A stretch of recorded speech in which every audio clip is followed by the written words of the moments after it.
All right, ladies and gentlemen, boys and girls, welcome back. It has been a little while. I took some time off, but we got a lot of Marvel Rivals to talk about, so let's get right into it. Starting first things first, we have Emma Frost coming into the fray. Holy hell, that's a little loud. Let's turn that down. The White Queen's reign begins. So, Frost, aka the White Queen, is our Vanguard. As you can see, she has some pretty good damage on the screen here. 650 health. I'm not exactly sure how her ability will work, what kind of Vanguard she will be, but I'm excited to see another Vanguard and not another DPS because I thought we were going to have two DPSs in Frost as well as Blade, who will be coming more than likely later. Did you see that? I didn't even know she had that, actually. That's insane. So she has the diamond skin, which looks like it'll be cool. And then this is her ult. Looks like it just kind of does damage and pulls towards or something like that. We'll have more information a little bit later when we get our hands on her. So the developers seem to have a lot in store for us, including different game modes that they've been thinking of, including things like controlling other heroes, controlling multiple heroes and stuff like that. But one of the biggest things that is coming up that's going to be changing the balance of the game that I didn't even realize they could do to change the balance of the game is the team up abilities. We have a couple of team ups being removed, Metallic Chaos as well as Vaultic Union, which is interesting because Metallic Chaos was actually used quite a bit in the competitive scene.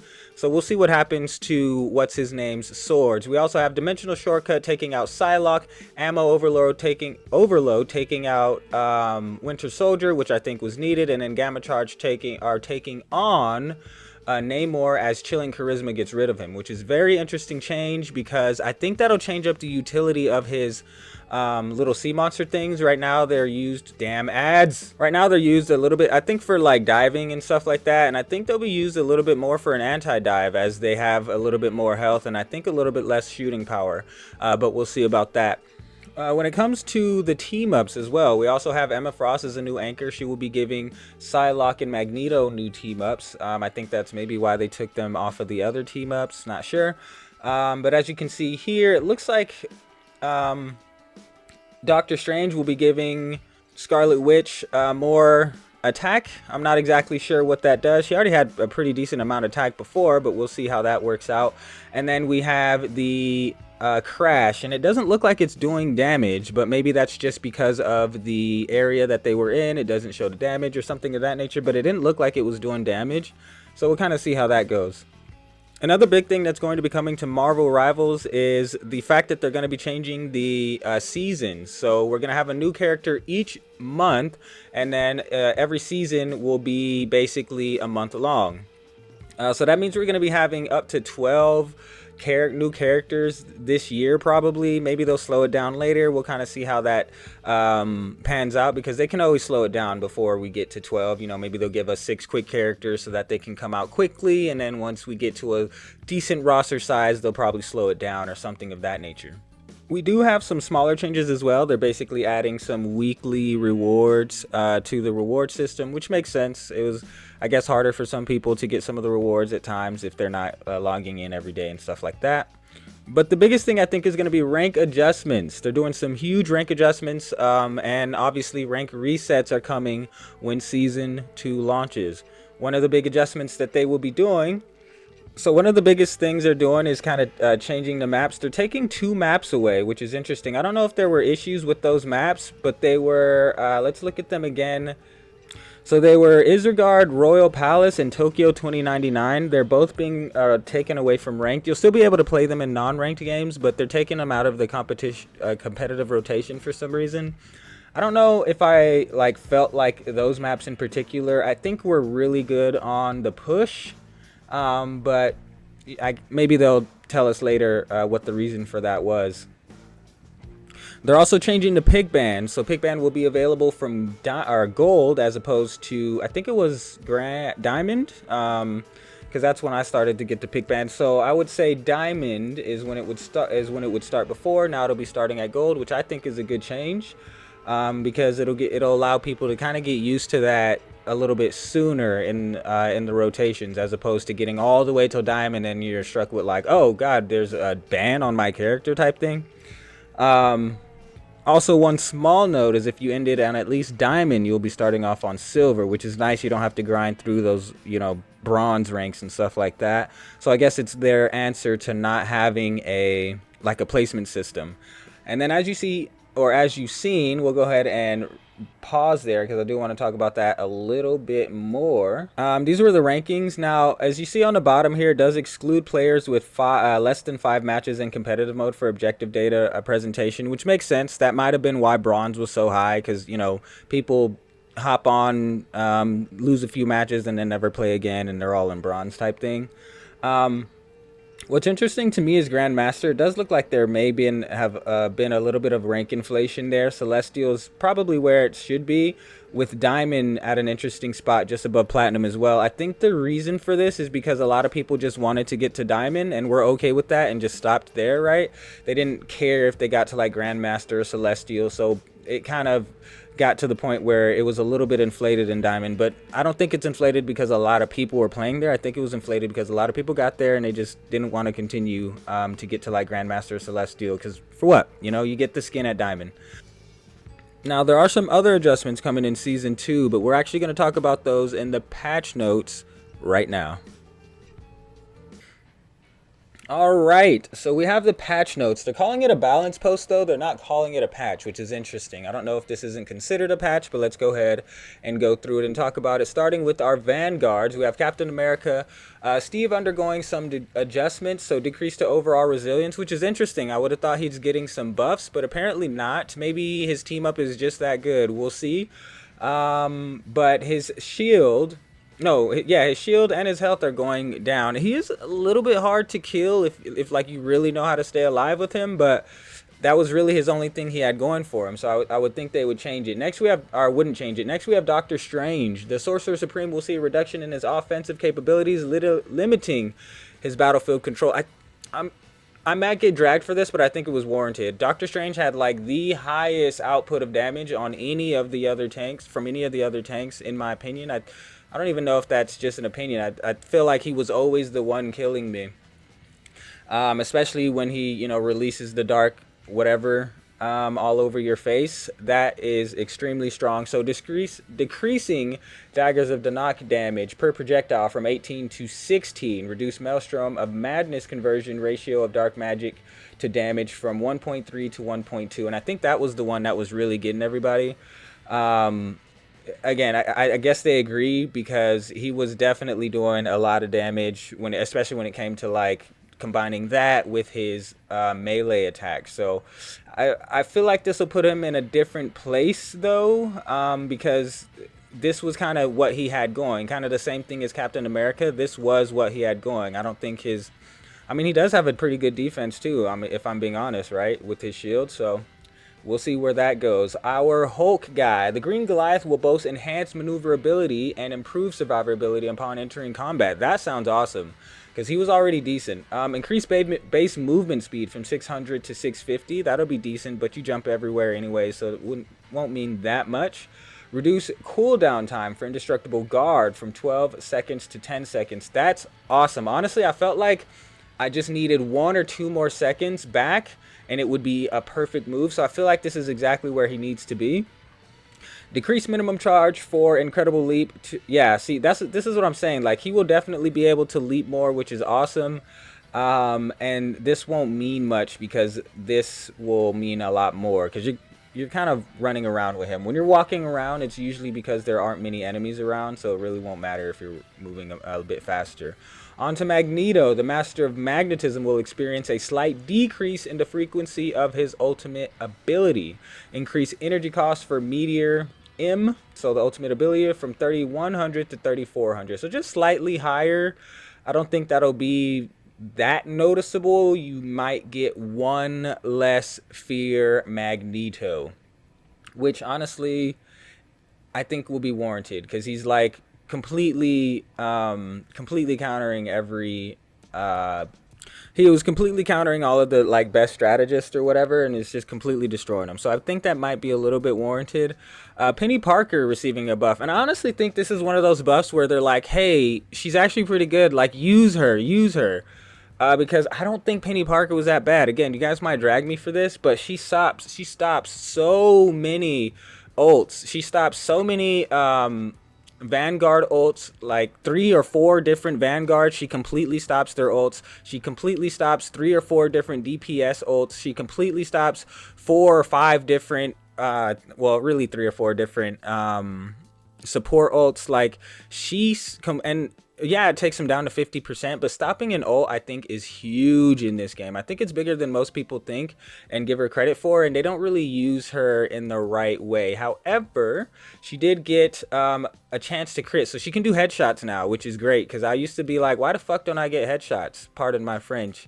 And then a reduced speed penalty while firing from 40 to 20%. That probably won't be super noticeable. It'll increase her damage, but I don't feel like she needed it. 600 to 750, 650 to 750 is a huge buff in health. I think honestly, I'm gonna play Penny Parker this season, and I'm gonna try to get her like to Grandmaster or something, just to try to see, because I really think people are not playing. I think people are sleeping on Penny Parker and not playing her right.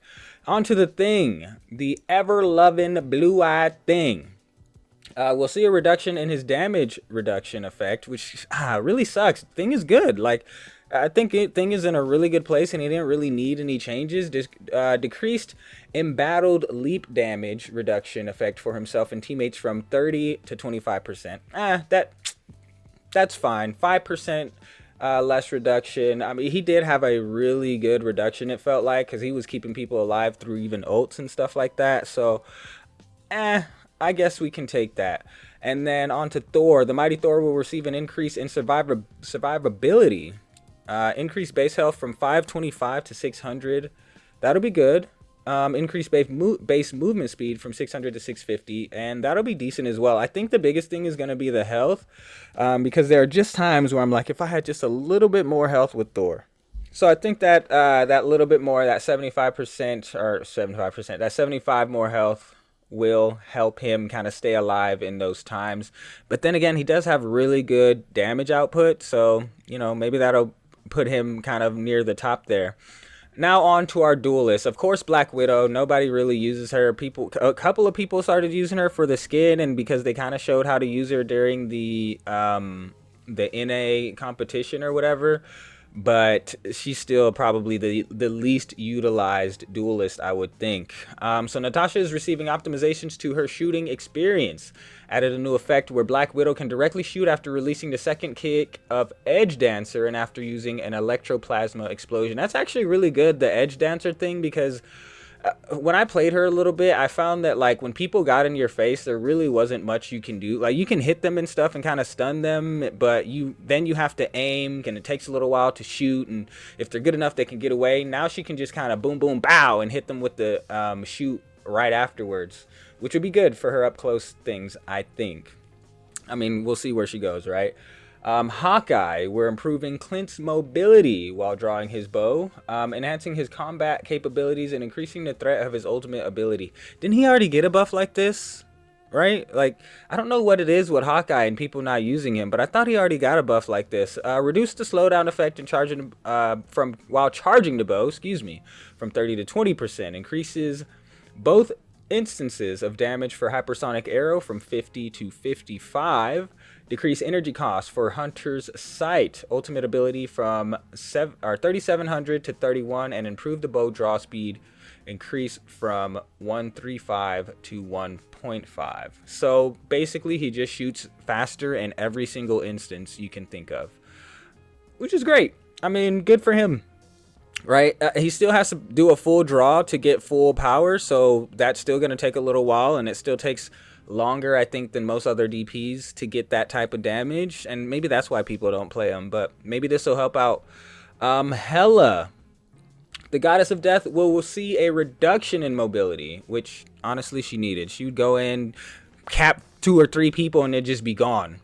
While slightly enhancing her offensive power. Awesome, because she wasn't strong enough already. Increased cooldown time for Astral Flock from 12 to 15 seconds. So she can't turn into Bird so fast, which, I mean, 3 seconds ain't that much. Increased spell field damage of Piercing Knight from 30 to 35. That's crazy. She could already basically like 3-shot people and completely melt tanks. So increasing her damage is crazy, but maybe she needed it. Decreased cooldown time for Soul Drainer from 12 to 10 seconds. That also seems crazy too. Hela's going to be out. I mean, she's already a force, but she's going to be insane. I don't think this decrease in her mobility was enough to warrant an increase in her attack, because she's already pretty strong. The only thing that was wrong with her, I think, is her ult and the fact that she can be attacked out of it. That's pretty much it. Human Torch. Johnny's attack feedback and survivability are being improved to enhance his impact across various combat scenarios. Reduce attack interval for Fire Cluster from 0.6 to 0.5 seconds. The launch timing of the primary attack projectile has been advanced. He already got a buff, I thought. And he's actually doing pretty good if you use him right, but we got some more increases here. So increase to the cooldown for Flaming Meteor, but added a new effect. After releasing Flaming Meteor, immediately gain 75 bonus health, which will start to fall off 3 seconds after at a rate of 30. Oh, so when you dive in, I think that's what that is. When you dive in, you can't dive in as often, but you will get a little bonus health to help you get the hell out of there, because basically no one used the dive in. As soon as you dived in, you got melted, and there was no point in doing that. So maybe that'll help. We'll see. Iron Man, seen improvements to his mid-range combat effectiveness. Why? I mean, is it just me? But that fucking shield, or well, I guess without Hulk, the chest blast isn't that great. So, and if they're taking, I can't remember, were they taking him off of Hulk? I can't remember. So we're slightly reduces Iron Man's hitbox size, which I don't know. I guess that'll help, right? If he's flying in the air. Gain 100 health bonus from activating Armor Overdrive or Gamma Overdrive. That will start to fall off. Yeah, Gamma Overdrive is still there. 30 seconds. So he gains a little bit of health. 100 bonus health isn't the biggest deal in the world, and a smaller hitbox isn't the biggest deal. So I don't see that being too crazy. I thought maybe they were going to buff his like chest blaster or whatever. I'm like, that thing does not need to be buffed. But yeah, these are good changes. I see that. Lin Lai. Is that Lin Lai or Lin Lee? We will see an increase in his combat effectiveness against vanguards, which is interesting. A slight improvement to his mobility and a slight reduction to his survivability when first entering the battlefield, which makes sense. Reduce the bonus max health gain from Harmony Recovery from 150 to 100, but slow the fall off rate of health of that health from 25 per second to 15 per second. That's an interesting change. 150 to 100. Yeah, so basically, like, you don't get as much health. You can't just go in there and like destroy everyone and then hop out, but it lasts a little longer, so you can, you know, be further away when you're doing the chi thing. Lower fixed damage of Yatji Chong Kun from 10 to 9, but increase the percentage of damage of the enemy's max health per strike. 2% is actually not bad. That will definitely help out. 2.1%. That'll definitely help out his attack strength towards tanks, especially considering how fast and how often he attacks. So that's actually going to be really good for him when it comes to tanks, because he just could not get a tank down to a decent amount of health. I mean, he still won't be melting them, I don't think, like Wolverine, right? But he'll be able to get them down to a decent amount with this. Decrease the cooldown for Keun Loon Kick from 12 seconds to 10, so he'll be able to use his kick a little bit more, which is good for him. Mr. Fantastic. Damn, there's some strong notes here. We're enhancing Reed's capabilities while making some balance adjustments to his ultimate energy charge rate, adding additional control ability and optimizing the release experience of his ultimate ability, which is needed. His ultimate is basically non-usable, honestly. Even when you go into the big mode first, it doesn't matter, you're getting melted. So increase the base health from 350 to 375. That'll help with his survivability. He's already a little bit tanky, which is cool. Base damage from stretch punch from 60 to 65, and from 70 to 75 while inflated. Or 75 to 80. I'm sorry, while inflated. That'll be huge because he's already pretty strong while he's inflated. A little 5 extra health. He's going to be taking those supports out relatively quickly. Flexible elongation. New effect. Enemies within range now suffer 35% slow effect. Reduce flexible elongation to cooldown time from 10 seconds to 8 seconds. Again. Wait. Enemies within range. What's within range though? Like, what would be the range of that? I wonder. Reduce the elasticity gained from elastic strength from 30 to 20, while the elasticity provided by stretch punch increases from 5 to 8. So that'll change out his combo that you do to get like the full elasticity really quickly. You might want to throw in more punches there, because usually before you didn't really want to throw in any punches because 5 is nothing. But I mean, honestly, you still might need to do the same one, because like 8 isn't that much from 5. But after entering the inflated state, the bonus health provided to self has been reduced from 450 to 400. How does that increase his survivability, I wonder? So they're like, I guess, trying to make you get into the elastic state faster and better, but not stay there as long and be as tanky when you're there. I don't know. When Mr. Fantastic uses Brainiac Bounce, immediately gain bonus health equal to that gained when entering the inflated state. So basically, you automatically go into inflated state instead of having to enter the inflated state. What I wonder though is, if you enter the inflated state first, do you get bonus health on top of that when you go into your Brainiac Bounce? Like, is it double? You know, the double the state, the inflated state or whatever. That will have to be seen. So Moon Knight, interesting. Moon Knight got that debuff or whatever, that what's the word I'm looking for? He got that nerf that basically destroyed him. Like, we'll see what they did here. We're optimizing Mark Moon's blade's projectile bounce feedback while improving maneuverability. I don't even know if that was English. I just read it. Ultimate ability and survivability. Increase Crescent Dark projectile speed from 120 to 150. I mean, that's fine. It's not like you would miss, the projectile. It was pretty fast anyways. New effect, gain 25 bonus health with each enemy hit up to a max of 100. 3 seconds after the bonus health stops increasing, it will start to fall off at a rate of 20 per second. What's the I don't know. I don't know what the point of that is. When usually when you're Moon Knight, you're just kind of like popping and going, right? You go in, pop that thing, hit a few people, and then dip. I guess it's allowing you to dip a little bit easier so you don't get completely melted. But I mean, I didn't have that problem too often. My problem with him was just basically his ult didn't do shit anymore. Speed up Moon Knight's hook pull startup time after hit from 0.4 seconds to 0.15 seconds. Speed up Moonlight hook pull startup time. I don't even know what that means, honestly. Keep it 1000 with you guys. So extend the duration of the hand of Khonshu's ultimate ability from 3.5 seconds to 4.5 seconds, and increase the number of talons generated during this period from 14 to 18. Additionally, the fall speed of talons has been slightly enhanced.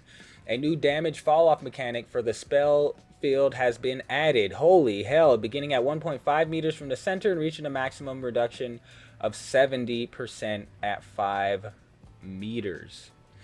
Okay, so damage fall off from the middle, but there's more hands. That actually makes sense. So it's like, if you're in the middle, you're gonna get fucking destroyed. You're gonna get absolutely blasted. It's gonna be basically like it was before, the moon, and then you're done. You know what I mean?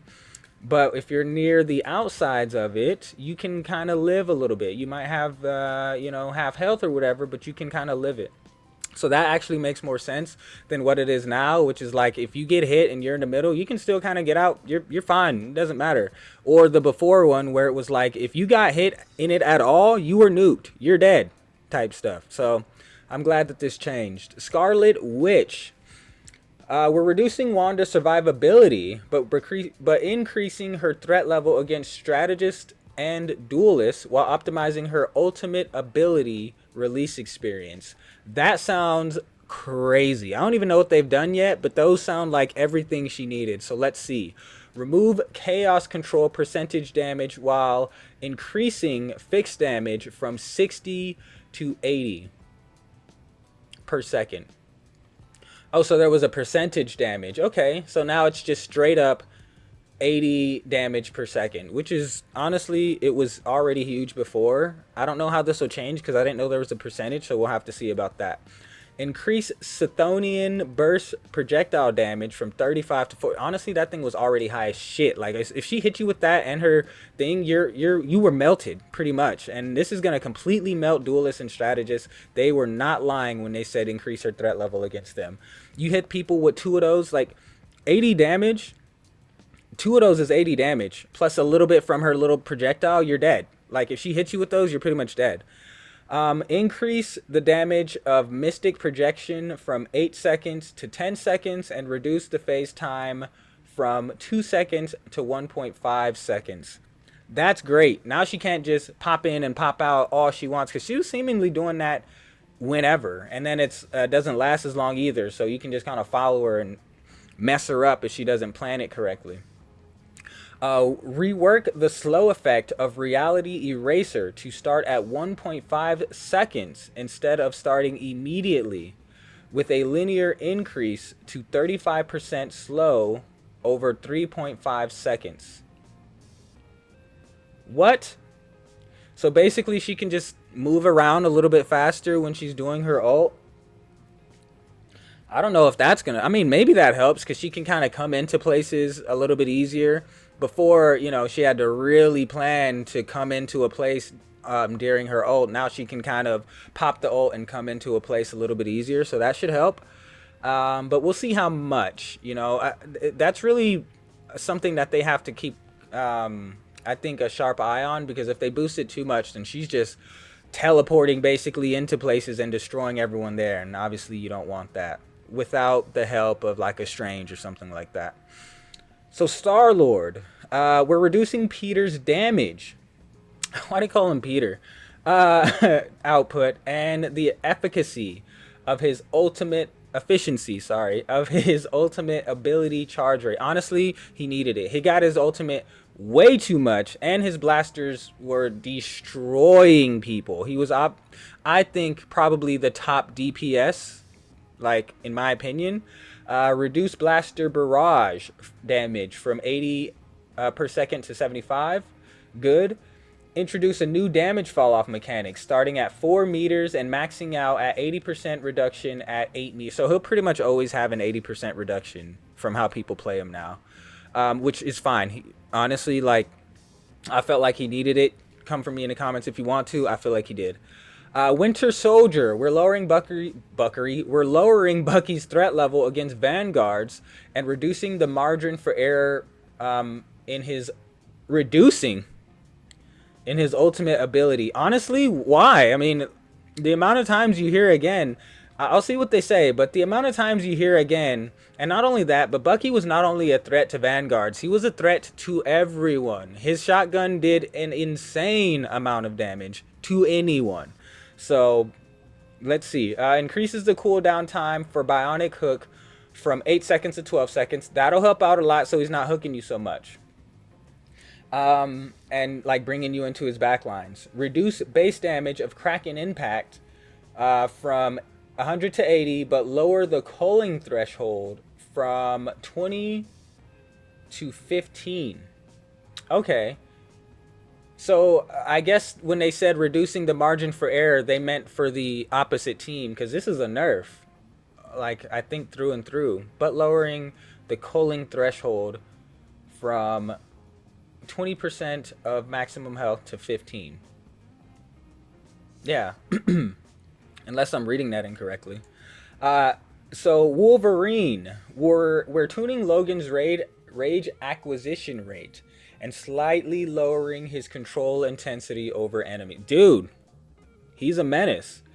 Increased increased rage gain from Savage Claw hits from 7 to 10, while rage gained from Berserk Claw Strike has been decreased from 7 to 5. Reduce rage gain from Feral Leap from 20 to 10. Holy hell, that's a huge difference. And from Vicious Rampage from 20 to 15. However, rage gain from taking damage has been increased from 3 to 5.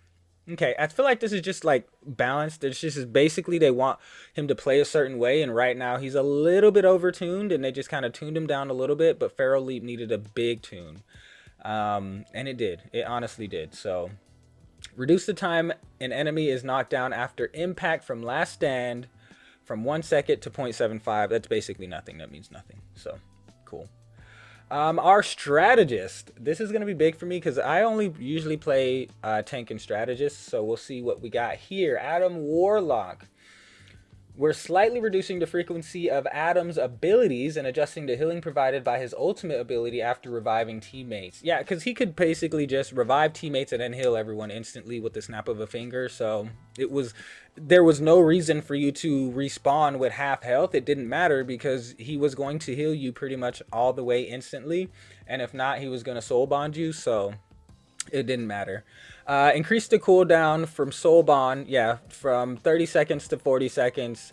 And then Karmic Revival now restores 30% of the fallen allies' max health instead of fixed 100 health. Yeah, I didn't know it was fixed 100 health. I thought it was like 50%. Maybe it's 50% plus 100, but I thought it was just like 50% of the health because I felt like when I came back as like a tank, I always had like 350 health, but maybe that's not the case. You'll now have 30%. We'll see how that. I don't know if that's necessarily like the hugest nerf, especially when it comes to like tanks and stuff. Obviously, when it comes to reviving like vanguards, that could be a nerf, and obviously if people are playing you very well and you know they hear you revive and they go in there and try to take down your strategist while you're reviving, that will be a big buff to that type of play style. So kind of a nerf to him in that aspect, so that makes sense. Cloak and Dagger, we're optimizing the logic of this dynamic duo's ultimate ability. After activating Eternal Bond, the duration of the first 3 healing zones will no longer be calculated separately. Instead, they will remain active until the duration of the final healing zone ends, at which point all will be removed together. Thank you. It was so hard to calculate like where your fucking healing zones would end up and when you could kind of stay in them and stuff like that. So this makes a lot more sense. It's a lot more like people friendly, I guess you would say. Awesome. Invisible Woman will be fine-tuning Sujin's projectile capabilities to create more strategic gameplay experience.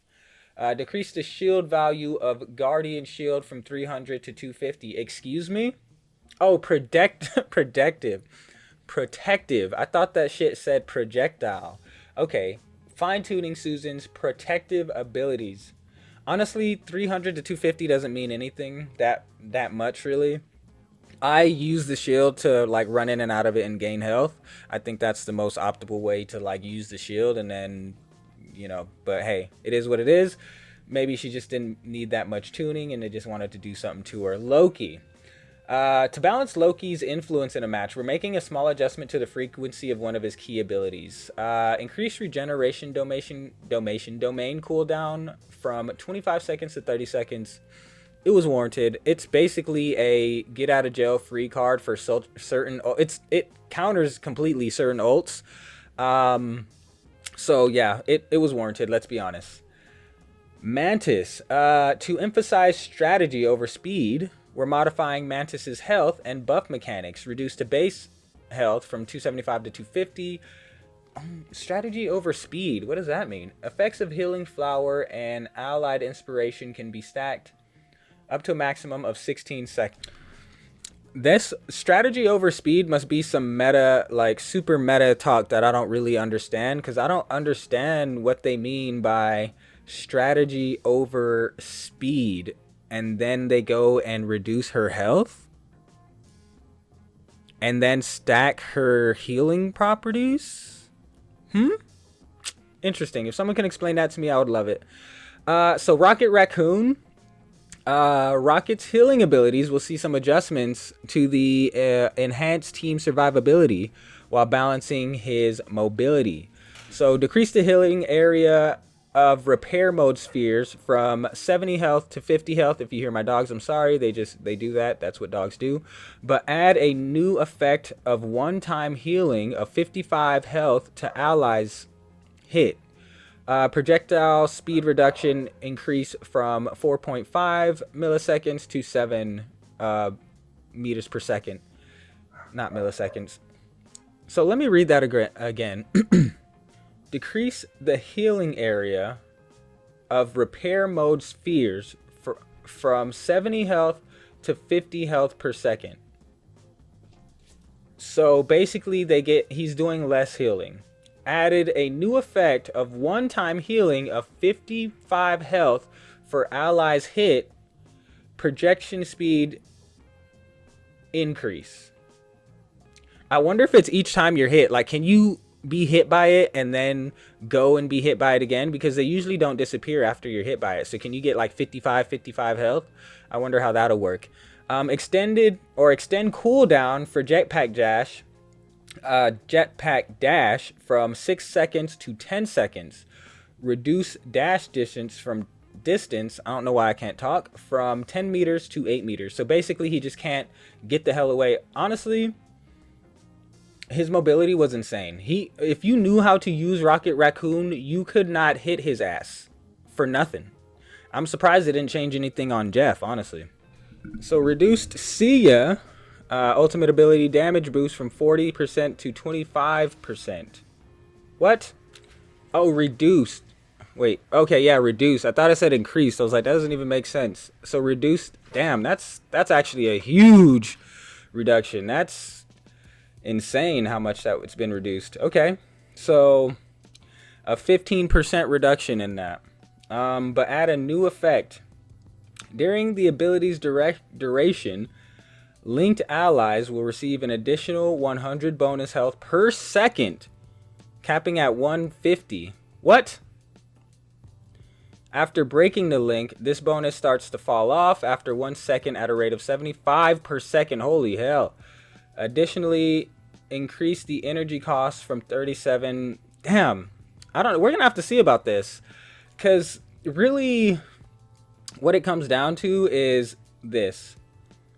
What that really means and what it translates to in the game. Because we'll receive an additional 100 bonus health points per second. For how many seconds?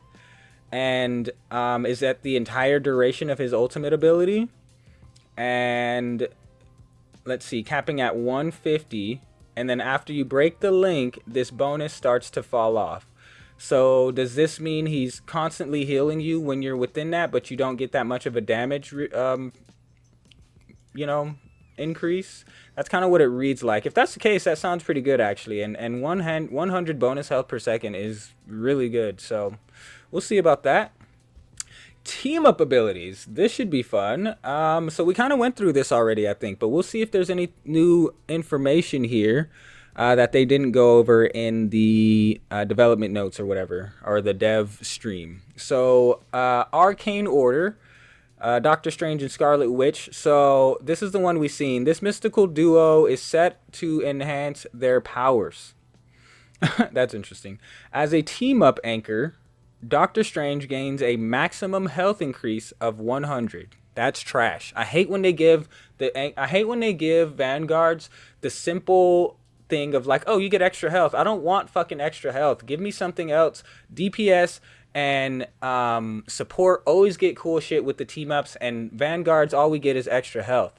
It's trash.